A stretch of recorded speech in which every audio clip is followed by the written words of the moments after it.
Good morning, everyone, and welcome to Conquer the Clutter for September the 13th. So, you know that little dry cough last week? Well, actually, not so much a little dry cough.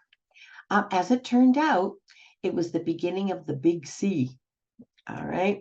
And yes, I have spent the last week and I still am positive for COVID. This is my first go around. I managed to give it to my husband, all right, who has been hospitalized, and not just because of the COVID, but because the side effects of it. And we have a very dear friend who lives with us who basically is the house manager. Yay, John. And I managed to give it to him too. So I just want to raise the alarm bells a little bit for people. We are headed into this next season, and we have two choices. We can put on our masks, all right, we can social distance, or we can pay the price by sticking our head in the sand. All right. So you do not want this. I mean, I haven't even had the worst case of it, but you do not want this. So today I want to talk to you about one of the forms of compulsive behavior, and there are many. All right. Not all of compulsive behavior involves hoarding, however. What we're going to talk about specifically is compulsive, problematic online shopping. Okay. A lot of the material is also pertinent to regular shopping or just plain old acquiring and or keeping behavior. But we're going to specialize today in the online stuff. Okay. It's a solvable behavior choice. But first, I want to start with a little something about compulsive acquiring. And this is from my book, Conquer the Clutter: Strategies to Identify, Manage, and Overcome Hoarding. I want to read you a little metaphor that I developed, all right, at the beginning of the book. Compulsive acquiring is like being lost at sea without adequate fresh water to quench your thirst. The irony is you're surrounded by water, all right, but no matter how much of it you consume, it will never and can never meet your needs. Why? Because it is the wrong thing. It looks the same, it feels the same, but it's the wrong thing. So continuing to use this strategy to meet your needs can and will harm you.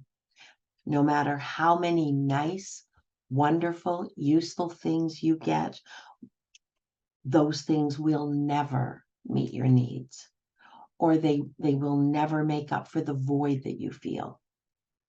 Impulsive or compulsive buying can take many forms. We all know this. Right.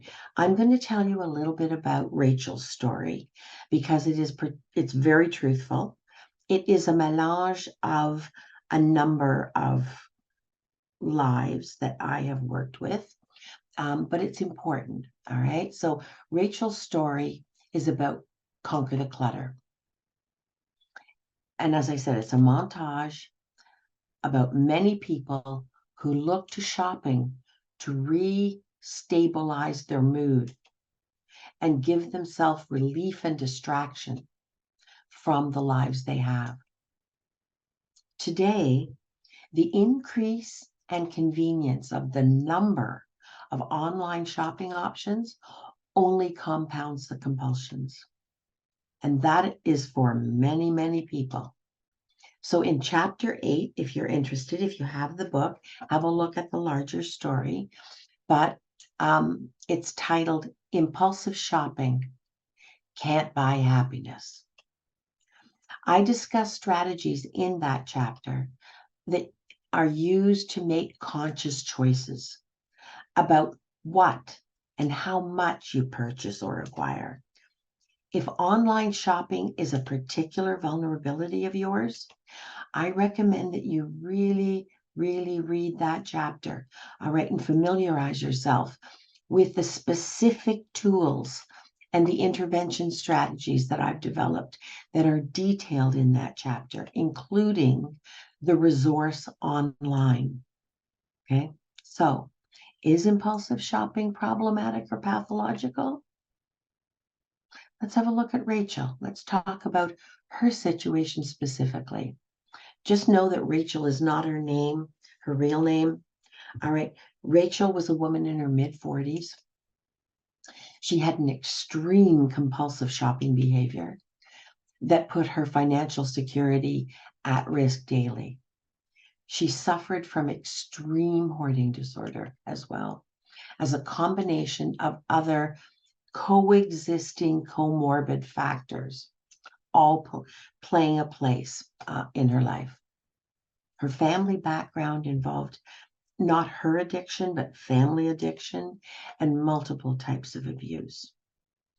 She contacted me, like many people do, like most people do, wanting to make a fresh start.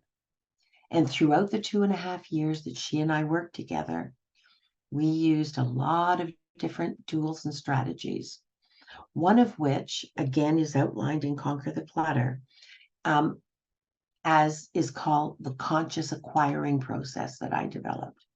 And it helped her deal with her compulsions, the impulsive acquisition, the impulsive desire, and the rituals as well that she used and many other people use to self-soothe.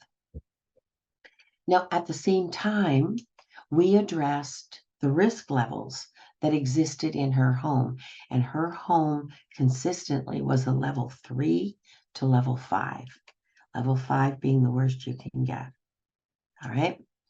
And that represented real risk for Rachel, but not just Rachel, for anybody who lived anywhere near her. All right. They would be from time to time in imminent peril. And at times, due to the stresses and the interplay of the other comorbid factors, depression, anxiety, all of the regular ones, all right, we had sometimes to revert to a harm reduction approach. And that's sort of like doing the backstroke out of active solutions, because we had to take into account life crises as they arose. So you know for your sake that anytime you can't manage the active moving forward processes and strategies, look to the book, Conquer the Clutter, for those harm reduction approaches that will allow you to not do more damage, all right, while you're existing through a crisis. In the end, Rachel and I established progress, especially in the environment, creating a safe, welcoming place for her to live at risk, 0 to 2. Rachel did reach a point where she proved to herself that she could manage her environment, all right, independently, long term. She continued to do so. So I wanted to give you the good news story before I give you a little bit of the background, all right? So at the point that Rachel called me in, Rachel was hooked. She had a $1,200 a day buying habit on credit. And the credit she was using was the collateral she'd worked hard to establish in her home's value, as well as her credit cards. Day 1 was a buying spree. All right. Day 2, she had to return at least $800 of it so that on day 3, she could repeat day 1. Imagine how shaming that was to have to, on a regular basis, bring back such a volume of returns. My hope is that no one here today is in that situation. And if you are, please be in touch with me and let me know. There is help available, and I'll be happy to put you in touch with it. You know, it may be very difficult for a person suffering from hoarding disorder to avoid the lure because it's out there, it's everywhere, of late night shopping channels or internet deals, all right? the rush of information, the rush of opportunity is almost dizzying. And sometimes you may feel that the instant availability of something that could actually possibly, potentially, maybe be at least a partial solution to something you're experiencing makes you attracted to any item. All right. And that attraction, that impulsiveness, that drive is the same online, except online is easier, as it is in traditional store shopping impulse. So today, if anybody here doesn't have an online shopping problem, but they have an in-store shopping problem, we're really talking about the same thing, just with differing degrees of availability and intrusive prompts to make you want to move forward to those great deals that are just there waiting to lure you in and to urge you to purchase now. Okay. The buyer's remorse that I hear from clients and the anxiety that they feel the next day is also the same, whether it's online or in store. And regret is felt after both types of impulsive shopping, except that online, as I said before, is a whole lot more convenient. And because it's a whole lot more convenient, it's at your fingertips. If you have a smartphone, it's at your fingertips every moment of every day. All right. And it's such a problematic habit that it requires the online different coping and treatment strategies to be successful. Now, you may want to write this down if this is something of particular interest to you. Trotsky, Trotsky et al., in 2015 did a study, and it's worth looking at. And that was how to determine how to categorize online pathological shopping and whether online pathological shopping is similar to other impulse control disorders that we know more about, like obsessive compulsive disorder, gambling addiction, all right, etc. Now, it would be in some ways a good thing because there's a wealth of body of information that we can start to draw on to build solutions. Scientists in this study investigated, we've talked about this before, cue reactivity. Okay, now we have talked about this before in previous podcasts. And if you remember, it is the excitability from something, in this case, shopping cues, that constitute the emotional and motivational basis for experiencing a craving. It creates a craving, all right? And this craving is commonly described as an irresistible desire to consume a substance or to acquire a substance that is associated with things like drug seeking and relapse. So shopping has its own version of drug seeking and relapse, right? The cue reactivity and craving concept's been transferred to behavioral addictions in this study, such as gambling, online gaming, cybersex. Now, what factors do you think actually make somebody vulnerable to online shopping addiction? Or even just online shopping that's problematic, all right? That study I told you about from Trotsky et al. In 2015 found that 3 key factors made people especially vulnerable to an online shopping problem / move forward to addiction. All right. The first key factor is having a preference to buy anonymously. thereby avoiding social interaction. Like COVID, the past 3 years of COVID didn't really help nail that one down and make it almost necessary. It affected it enormously. And I want you to be aware of that as we head into the next COVID season with the next variant. All right. Let's learn from the past, not repeat it, because we will, depending on what this variant is. There's no changing it at this point. The train has left the station. All right.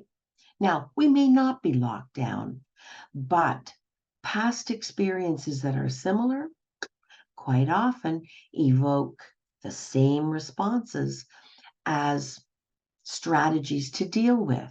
So have your antenna up. All right.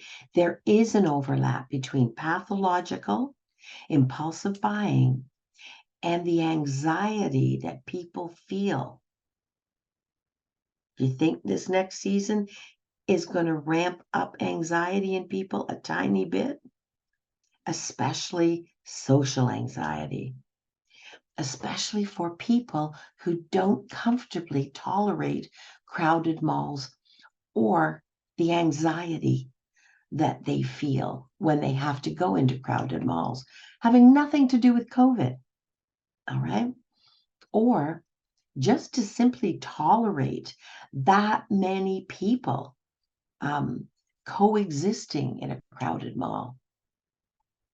And so they prefer a higher dose of social isolation. They don't really want that much social interaction, especially lined up at the checkout counter. All right.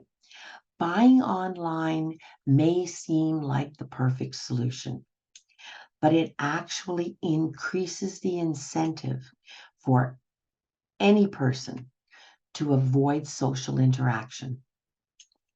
People with pathological impulsive shopping behaviors often feel shame and regret, all right?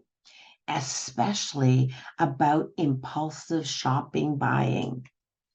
And they seek to hide their online shopping habits. The anonymity and the privacy of online shopping can make this worse. All right, because the person can stay buffered from the side effects that would have mitigated excessive use of online shopping channels.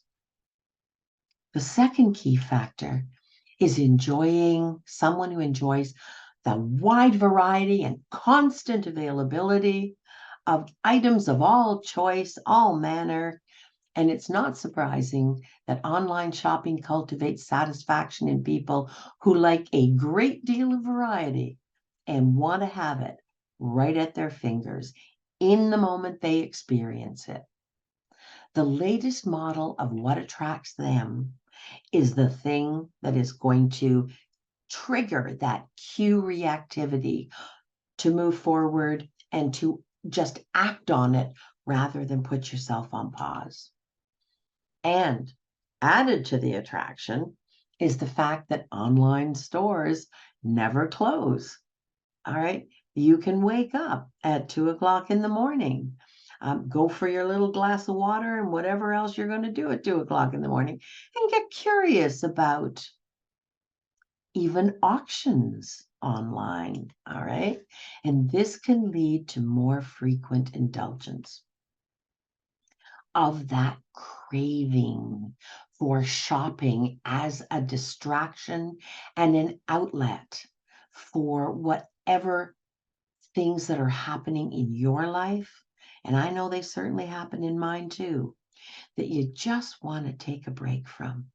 All right. You just want to mitigate in some way. Now, the third factor is seeking instant gratification. Are you somebody who experiences a desire and then it becomes a need, then it becomes a want, then it becomes a must have, and it's a very, very abbreviated time frame? You don't give yourself a chance to put yourself on pause, to take a step away, to sleep on it, to think about it, to see if tomorrow you feel the same way and are experiencing the same need. Are you someone who is susceptible to the seeking instant gratification? If you are, acknowledge it, accept it. People who seek immediate gratification, okay, are drawn to online shopping like bees to honey, okay, where purchases are just like one click away. How easy, much easier can it be? All right. And that quick feeling of satisfaction and having completed a task feels good. And it feeds into a cycle of cravings and rewards, but on a very rapid cycle. All right. In addition to these factors, online shopping websites and shopping channel ads are designed to compound the problem in several ways. Online auction sites and television ads are designed to create that sense of urgency. Have you experienced that? Have you? Often the online site includes a countdown. Huh? And the countdown is of the time left before you're going to miss this deal. It'll expire and you're going to have lost it forever and ever. Or ads that show a countdown of the number of items. Oh, 12 people are viewing this thing that you might be interested in. There are only 5 things left. Oh, there are only 3 things left. Oh, you're out of luck. All right. Ever experience that? You're being used. You're being used, and almost certainly those devices are misrepresenting accurate facts. Because it's amazing how when you go back on tomorrow, probably that item has 12 more things. All right. But in the moment, you can get sucked into it. All right. And do not miss the unbelievable sale price. You didn't, 10 minutes ago, you didn't know you needed this. All right. Now it seems like the solution for world peace, and you're going to get it at a deal. Which of those factors do you think you're most susceptible to? I know people that I work with, things aren't even on their radar, but if they're a deal, suddenly they change status. Are you vulnerable to that? And if you are, don't be ashamed of it. Acknowledge it, accept it. This marketing strategy leads to anxiety and an overwhelming urge to purchase now, before you could take your next breath and recognize that the best decision for you at this time instead is to move yourself forward toward the person and the life you deserve to be and you want, not the item in front of you, twinkling at you. All right? Okay. Cue reactivity induces craving. Write that down. So at all costs, you want to be the master of what you allow cues to induce you about. All right? All right, because they will increase cravings. And when you browse for a product online, even just you're browsing because you're actually looking for something. And I have a short story to tell you about this. As I was headed off to Uganda, Steve and I were sitting someplace. Steve is my lead crew. And he was saying, have you got everything you need? And I said, yeah, but you know what? You need gaiters. Gaiters are things that you attach to your shoe and tie up your knee to save you from snake bites, apparently. Something we all want to do immensely. And I'm talking about these gaiters, and I'm explaining to him what they are and the fact that I ordered a set, but they haven't arrived. And guess what? Steve has his iPhone open. We're not talking to our iPhone. We're not talking over our phones. We're talking face to face in the same room with our iPhones on. Guess what starts coming up? Ads for gators and where to get them. Okay, Big Brother is listening, people. It isn't just you finding the item. They are on a hunt and seek mission for the things that you are talking about. So you watch your Alexa, you watch your Hey Google, you watch those devices, all right?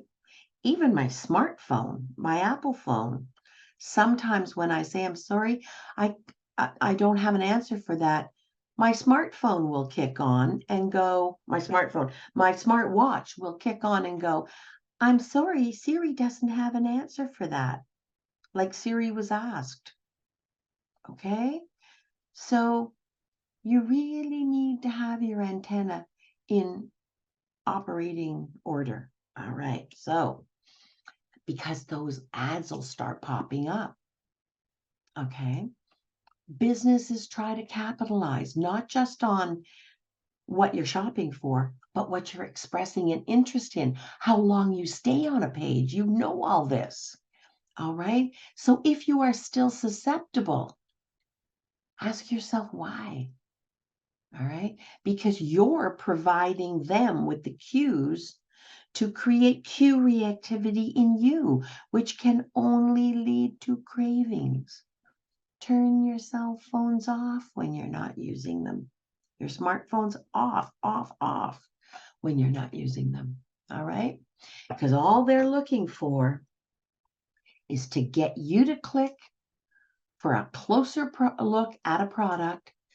If your initial interest was based on a craving for that item, they're going to ramp it up. It can quickly turn into an irresistible urge to purchase. Now, I'm going to quote a few studies here because some people really like studies. Robert LaRose and Matthew Easton in 2002, so we've known this for a while, people, all right, found that although online retail websites have features that encourage self-regulation, things like shopping carts, search engine opportunities to find and evaluate information, and past purchase history so that you can know exactly, compare this to that. All right. Really, what they are doing is to trigger awareness of your buying behavior in yourself for their purposes. And their options for self-regulation enable to move out of the passing lane into the slow lane so you can decide.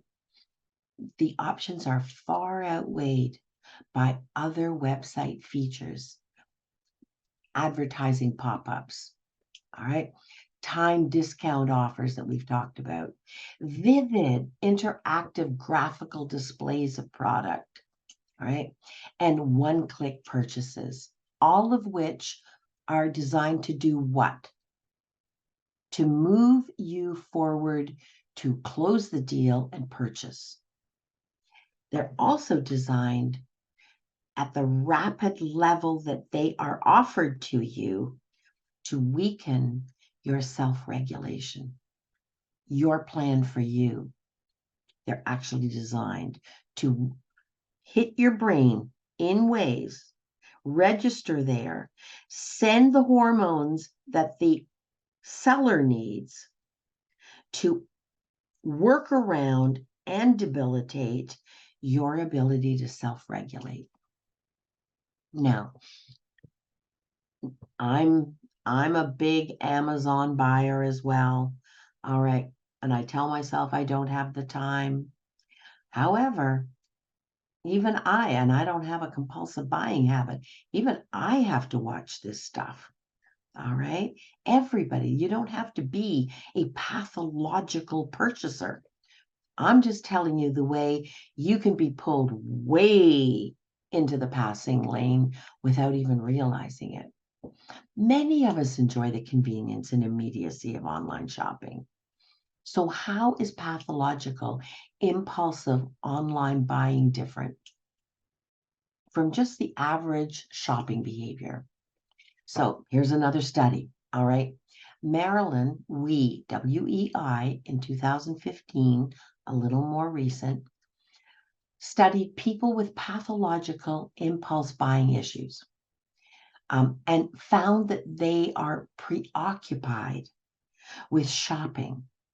Just even when they're not shopping, they're preoccupied with shopping and feel like they have no control, even if it leads to severe work or relationship problems or financial bankruptcy. All right. So I wanted to bring you a few strategies, not just a lot of bad news.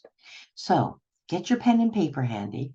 Some of these, and just do a little self-test. All right. See where you are on that continuum. All right. And if anybody is at the extreme end of it, please be in touch with me offline by email to elaine.birchall@hoarding.ca. We'll see what we can patch together for you to get you back on track. Okay, so there are 10 signs of compulsive online shopping. See if any of them are things you're feeling and experiencing.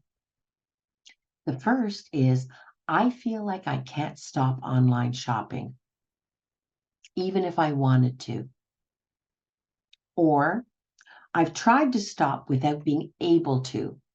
I've actually tried, hasn't worked. 2, online shopping has hurt my relationships. It's hurt my work and or my financial situation. It's affected my partner, family members, or friends. They are concerned, they've expressed concern about my online shopping or even my in-person shopping. Consequences, I end up in arguments with them over it. Next, I think about online shopping all the time. I think about those auctions all the time. Wonder what's happening. Wonder what's there. Wonder what price. Wonder what I could get. Wonder, wonder, wonder. Next, I get grumpy or upset. I don't know what to do with myself. I don't have another way to burn off the stress, burn off the whatever, if I can't shop online.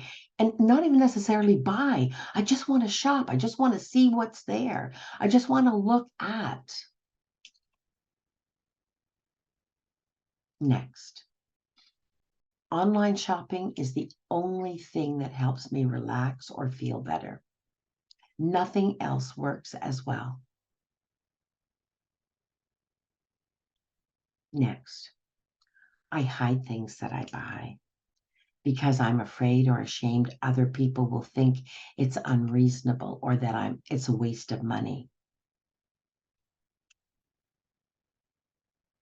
Next, I often feel guilty after I go online shopping.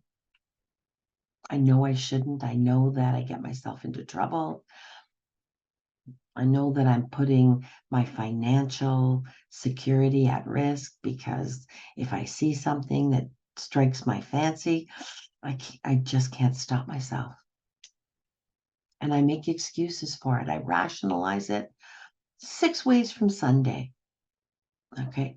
But it's just I know later on when I calm down, it's just to kind of soothe the shame and the embarrassment and the fear that I'm on a slippery slope.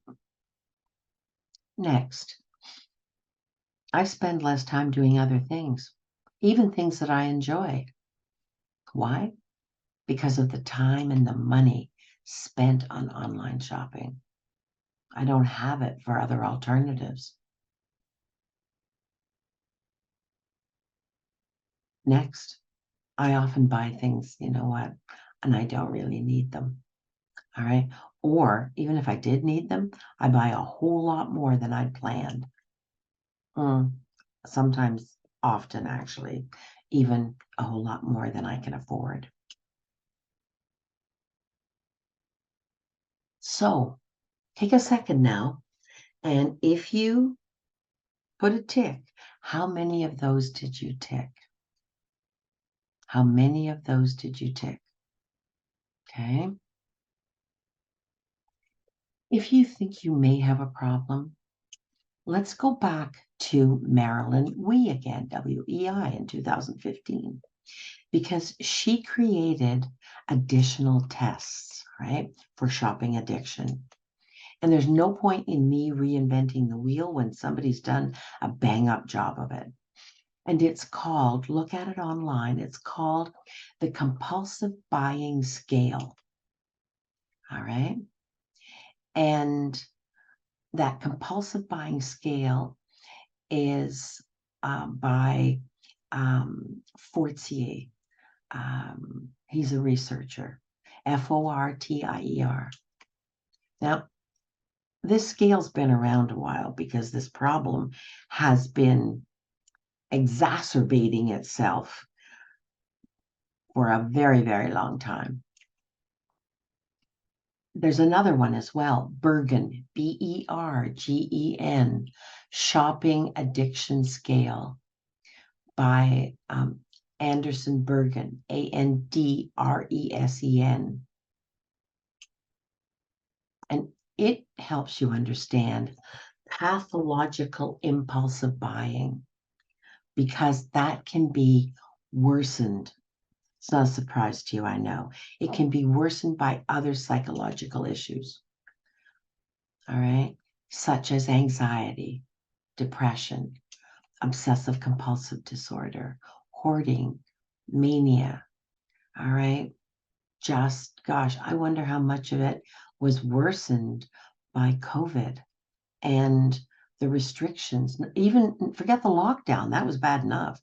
But even after that, don't leave home without your mask, you know,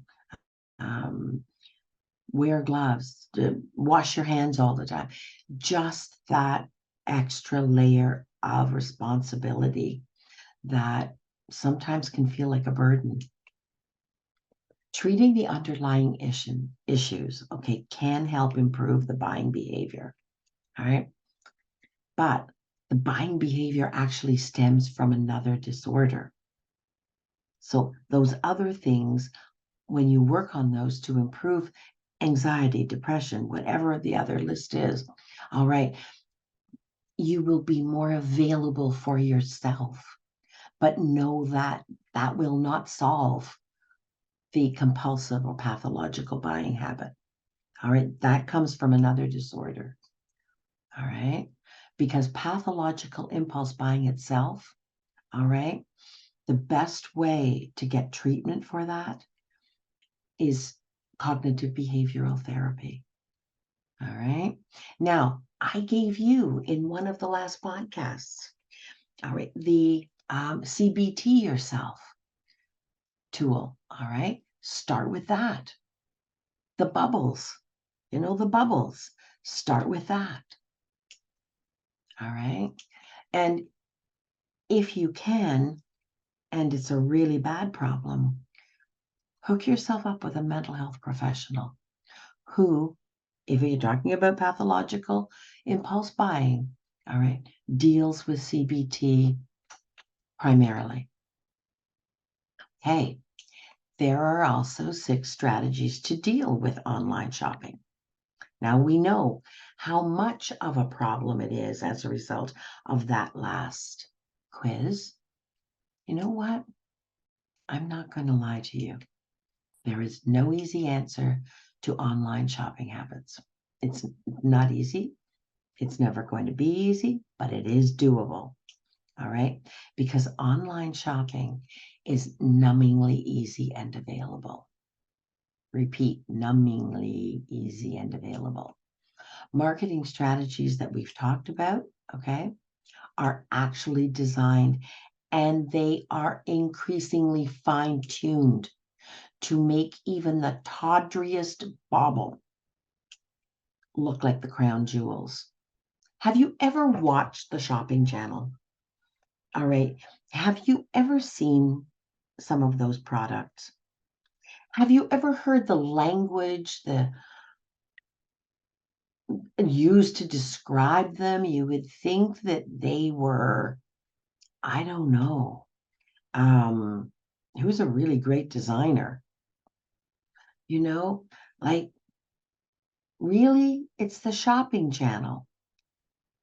And if you didn't go on that shopping channel expressly looking for options of exactly the nature of that item, please do something else. Backstroke away from the TV and do something else. This is not a place to spend your spare time. All right? Because it doesn't hold a solution. It promises to be the solution for XYZ everyday life problem. All right? Okay, so let's look at the obvious. Now, this is going to be one of those come to truth moments. All right? This is not going to be high flying, psychological, warm fuzzies. This is going to be, let's look at the raw truth. All right. Why is the shopping channel or online retail websites your viewing choice of the day? Isn't there anything better? Isn't there anything more stimulating? Isn't there anything more satisfying? All right. When you breeze by, don't stay. Don't stay. Keep hitting the forward button. All right. What's stopping you from just either turning off the TV or internet or moving forward to a different choice? Or at least, please, change the channel or the website. Please. If you did not have a plan in the back of your mind for the items that are being popped at you like popcorn in a popcorn popper, all right? If you didn't have a plan for that, if that is not something you have filed away, gee, I really need to find the right blah.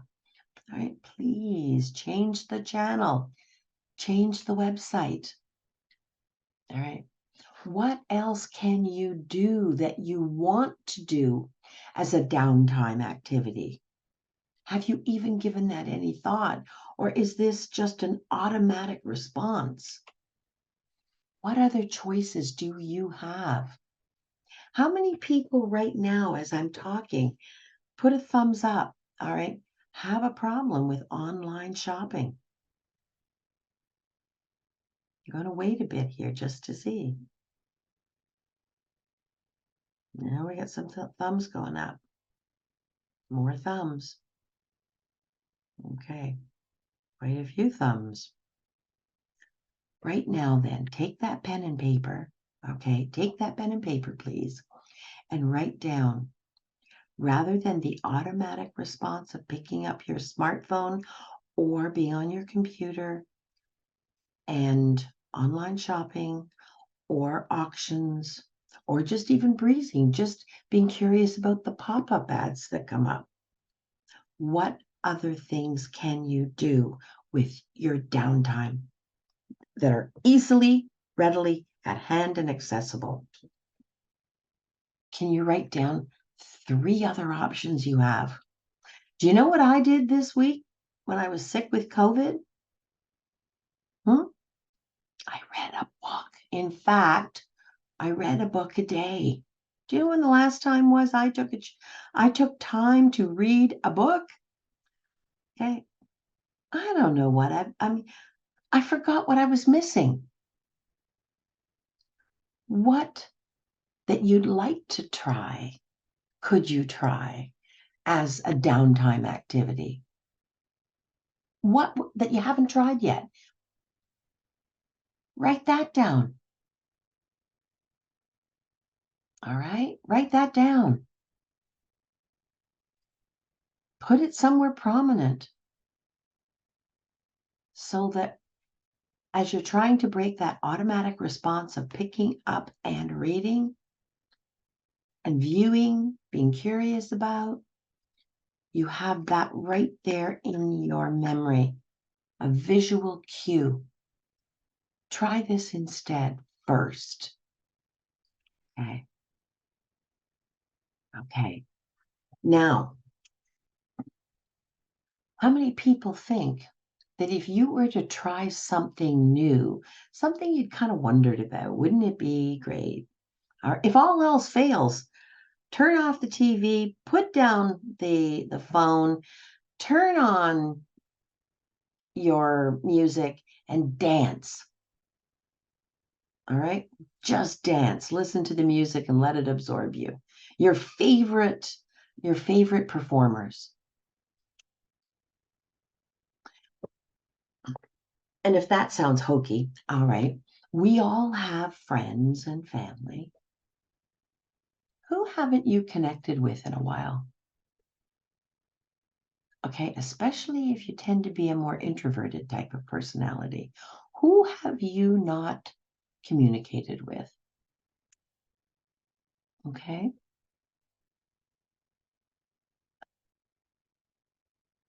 And might it be a new concept to call them? When did you do that last? Leave them a voicemail message. Hi, I was wondering, you came to mind, and I thought, gosh, you know what? I'm just going to call whether you can pick up or not and just say, I'm thinking about you. How are things going? All right. Much better than you reviewing what is up for purchase online. That person is connected to you in your life. That shopping channel, those items, they're not. They don't care about you. They never will care about you. All right. Nobody from the shopping channel, even though they seem to be trying to focus on things that will help you with your everyday problems, they don't care about you as a person. They care about their sales line. If that thing really truly is not the answer to your prayers, and you've had that need for a long time, if you're just desperate for it, that particular thing, reach out to the people in your life. All right.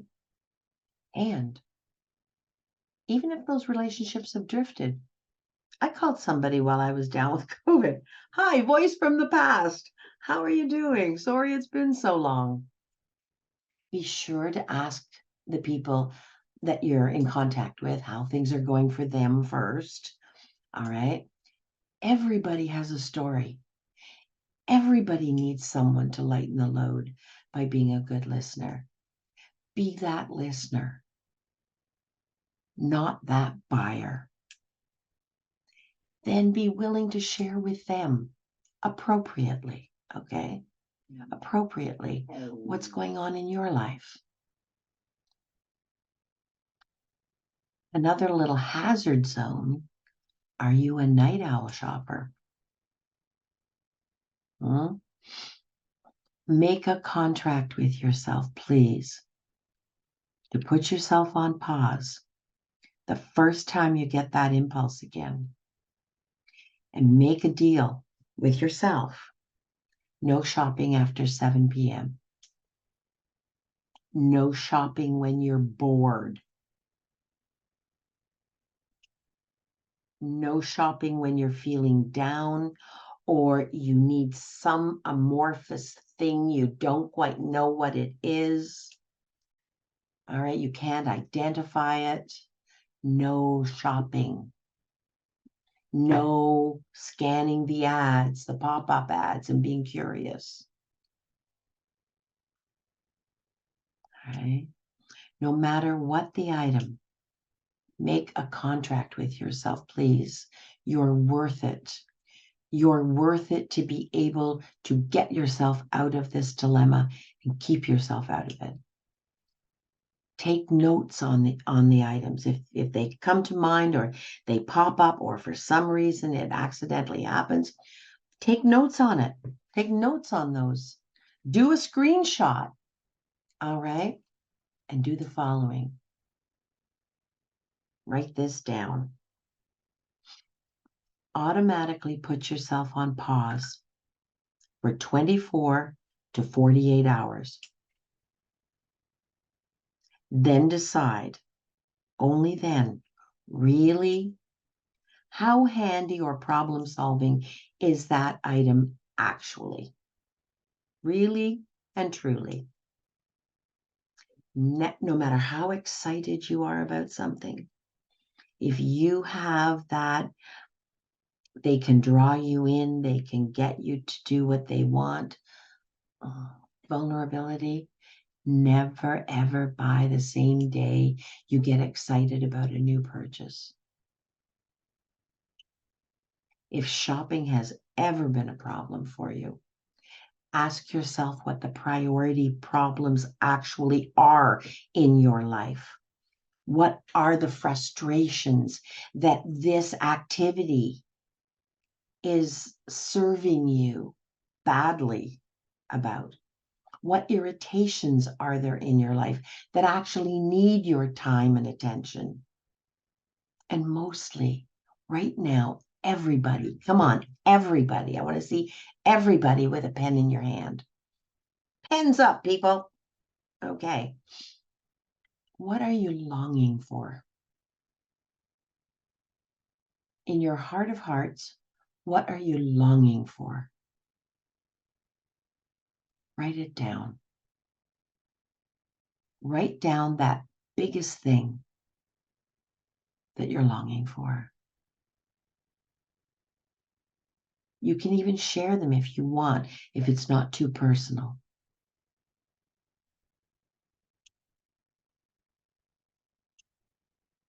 Now, do a pros and cons list. I know this sounds very clinical, of how those desired acquisitions that are tempting, or those sites that are happy to tempt you, happy to motivate you, happy to make false promises. How are those sites actually able to solve the issues, the frustrations, the irritations, the pain, the longings? How are they actually able to solve those issues for you, or even put a dent in them? What is then the real priority here? Not that you can do it in the next 5 minutes, but I want you on that paper to put a heading: current problems, biggest problems, 2 columns. Now, after we get off, first opportunity, or the next time you find yourself automatically reaching for the smartphone or the computer or the whatever is got the sales pitch waiting for you, make a list of your problems, your frustrations, your desires, those irritations that just derail your life, your energy, your mood, and most of all, your longings. What does your heart long for? And spend your TV time or your internet time developing that list, because that is self-awareness. All right. There actually are answers. There actually are solutions. Baby steps, step by step. Send them to me in an email. Put them in the chat. And I will make upcoming topics of the podcast about those things. I'll do the research. Okay. And in the next column beside each of those things that I asked you to list, now put, what is one small thing, just one small thing that you can do about each one of those things? Will it solve it 100%? Probably not. But what is one small thing that you can do to step forward a little? Use the figuring it out tool in chapter 2 of the book. All right? It's there for you. I'm not trying to pitch books. I'm trying to help you people get unstuck in the ways that are most important to you. All right? Use the bubble handout. Remember the bubble? CBT yourself? What do you need to do to solve these problems? And get the help you need to make the progress you deserve. You come here every week. You want it. You are longing for it. Remember, your willingness and your ability to stay on pause is being deliberately tested by online shopping and marketing strategies in the hopes that the suggestibility of their advertising will wear you down and you will buy or express a greater interest by going online to further research details and eventually buy their product. All right? Reread the 10 signs that I outlined for you of compulsive online shopping. Know that these signs are also true for problem shopping offline, but above all else, remember that you are worth not letting yourself get propelled by your feelings of impulsive need, all right, and the necessity, the lie that they have the answer, the necessity of possible usefulness. Be the driver. Decide your own best path. All right. Don't let usury things like shopping channels, auctions, pop-up ads be a pretend solution. All right. So you take care. Thank you for coming. And I will see you next week. Take care, everybody.